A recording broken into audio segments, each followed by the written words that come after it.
Hello there and welcome back to another video, and today we're going to be unboxing / reviewing History of the Daleks set 19. So let's get into it.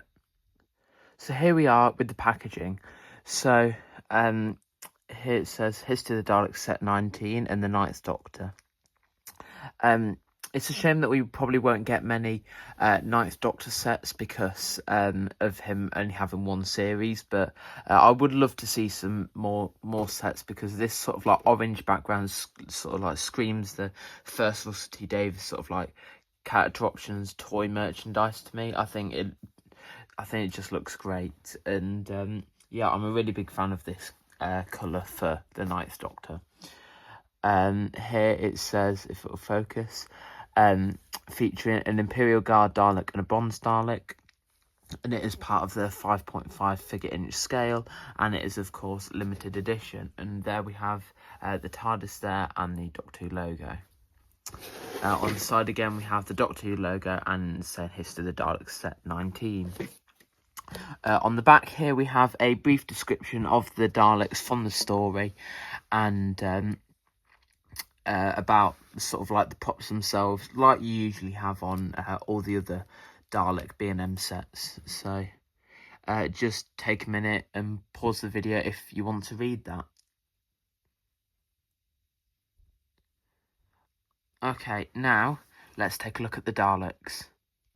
Okay, first we're going to take a look at the Imperial Guard Dalek. Now this can be briefly seen in the episode Parting of the Ways.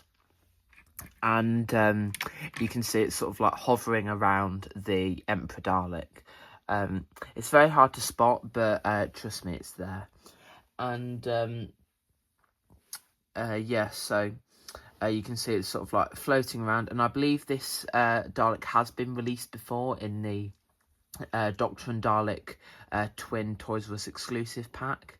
I didn't get the Ninth Doctor one when it first came out, so I'm really glad to have sort of this Dalek in my collection. And I haven't got too many bronze Daleks at the moment, which, yeah, is a crime, I know. But yeah, let's take a look at the Daleks. So the head, it does spin the full 360 degrees, but I've just opened it, so it's sort of like the joints are a bit stiff. But yeah, like all of the other Daleks, the dome does spin the full 360 degrees. I advise you to just give it a minute, sort of like let the joints sort of loosen up a bit. The plunger and the gun move the full 360 degrees, and you have the normal sort of like 3 wheels on the bottom, so you can just move it around in any direction you want, really. I love sort of the paint job on it.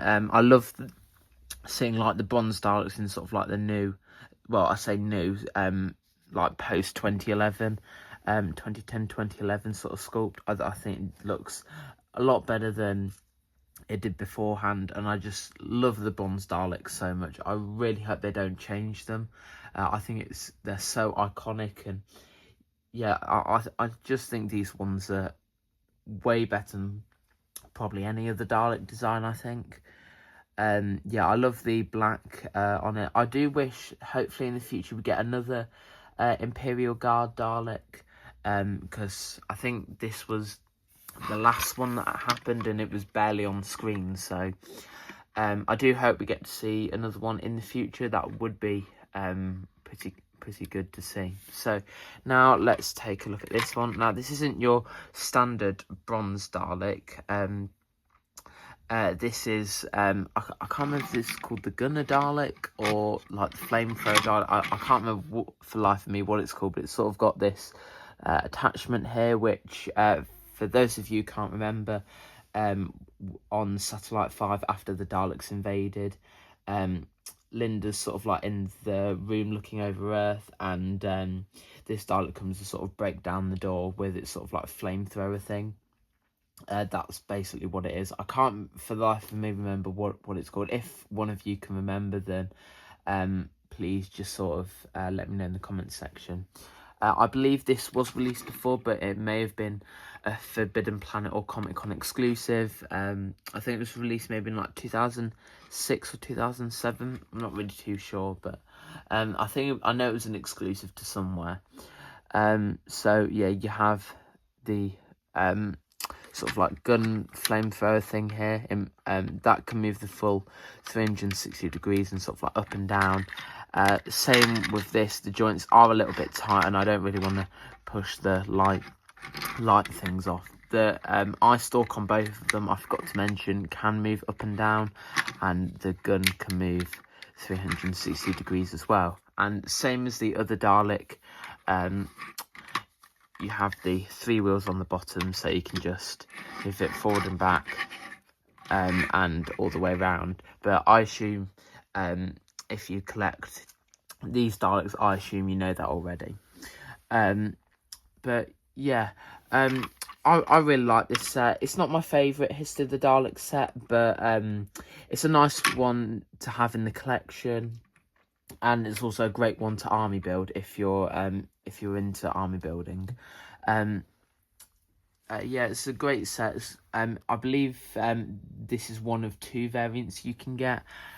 For this set, you can just get a standard bronze Dalek, but I would recommend tracking these down, because I bet it'd probably be like quite expensive on eBay. So yeah, it's not one of my favourite History of the Dalek sets, but it's a good one nonetheless, and I've really enjoyed unboxing it and trying to hunt for it. But yeah, that's it for this video. Let me know what sort of Daleks you'd like to see in the History of the Dalek range, and what B&M sets you'd also like to see. Let me know in the comment section down below, and hit the like button and subscribe, and I'll see you in the next video. Bye.